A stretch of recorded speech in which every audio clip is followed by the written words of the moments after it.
Assalamualaikum warahmatullahi wabarakatuh.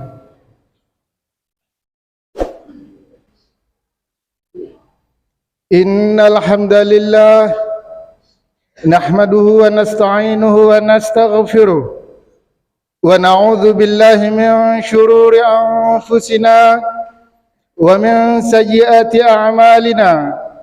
Man yahdihillahu fala mudilla lahu ومن يضلله فلا هادي له. أشهد أن لا إله إلا الله وحده لا شريك له وأشهد أن محمدا عبده ورسوله. اللهم صل وسلم على محمد وعلى آله وأصحابه ومن تبعهم بإحسان إلى يوم الدين. أما بعد، فيا أيها المؤمنون اتقوا الله حق تقاته ولا تموتن إلا وأنتم مسلمون. قال الله تعالى في القرآن العظيم: أعوذ بالله من الشيطان الرجيم.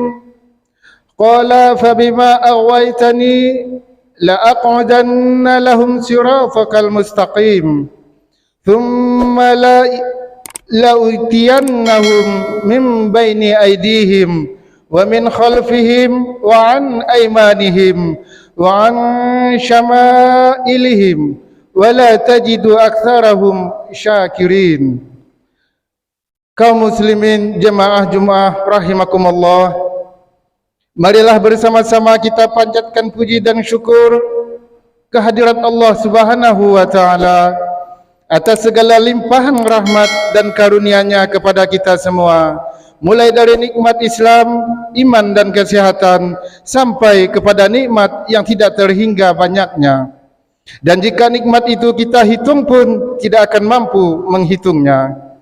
Salawat dan salam semoga senantiasa Allah limpahkan kepada Nabi dan Rasul-Nya yang mulia, Nabi Muhammad bin Abdullah, seorang Nabi dan Rasul teladan dan panutan umat manusia.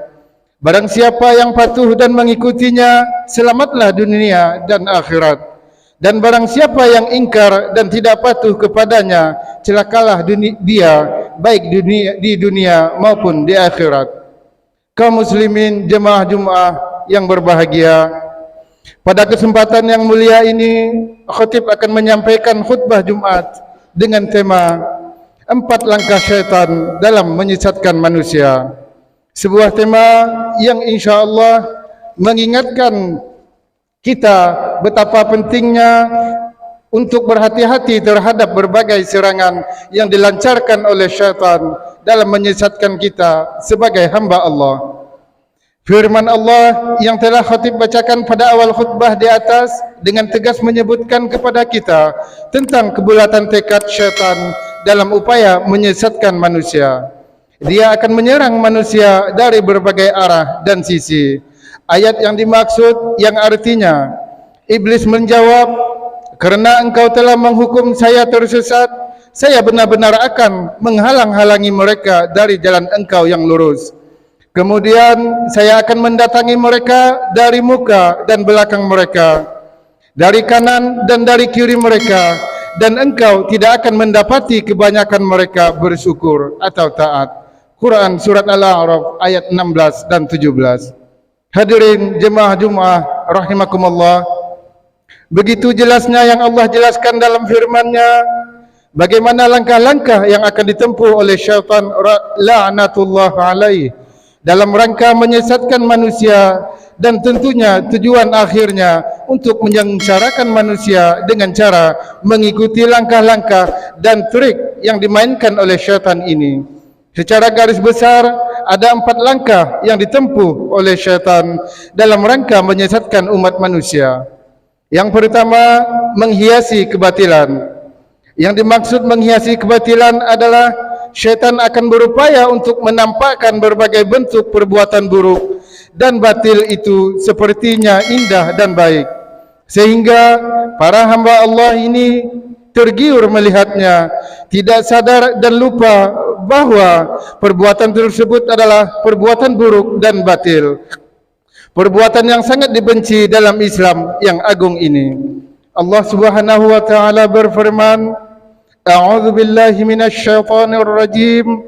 Qala rabbi bima aghwaytani la uzayyinanna lahum fil ardh wa la ughwiyannahum ajma'in.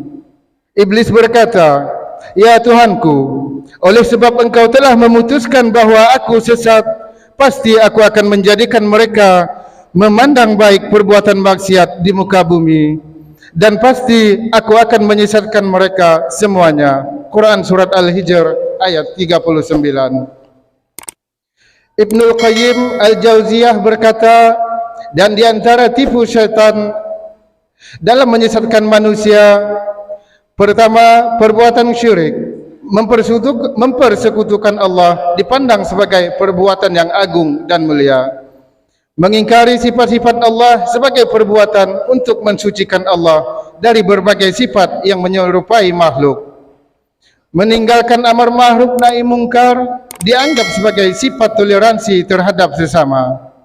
Bersifat munafik, pelin-pelan dipandang sebagai kecerdikan akal yang dinamis di tengah-tengah umat manusia. Ma'asyiral muslimin rahimakumullah. Yang kedua, menamakan perbuatan maksiat dan dosa dengan nama-nama yang disukai oleh manusia. Ini pernah terjadi ketika dialog antara iblis dan Adam alaihi salam. Sebagaimana firman Allah Subhanahu wa taala, A'udzu billahi minasy syaithanir rajim.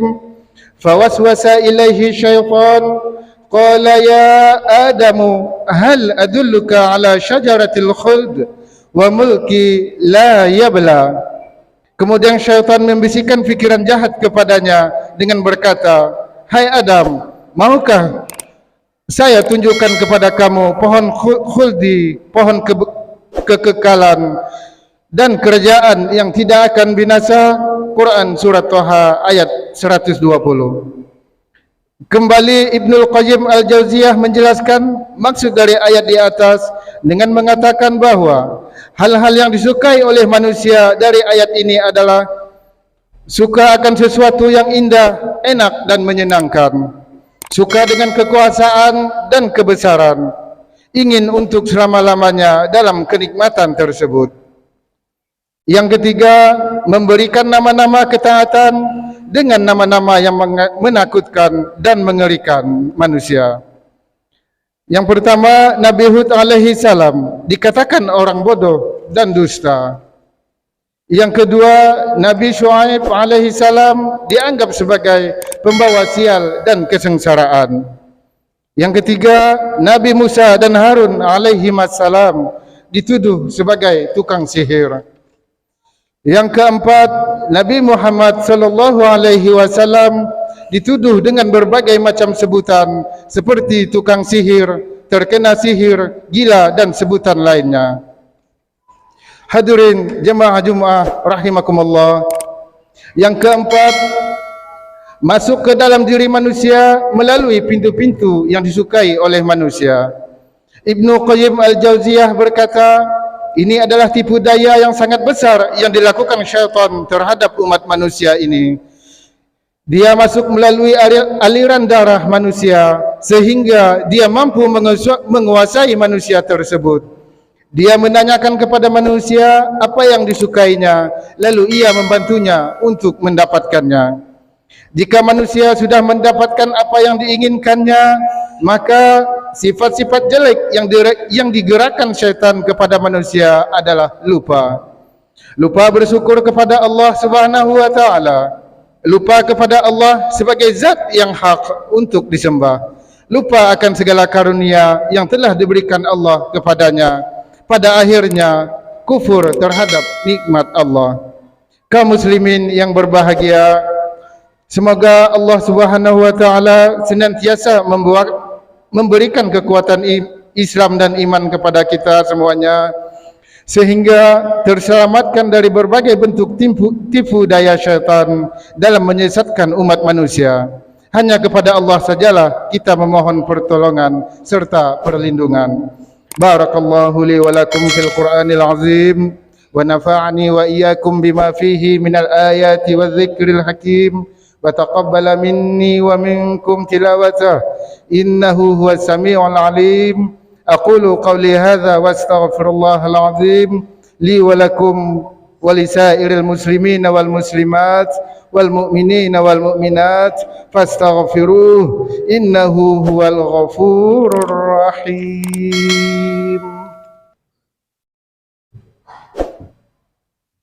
اللهم صل على سيدنا محمد. اللهم صل على سيدنا محمد.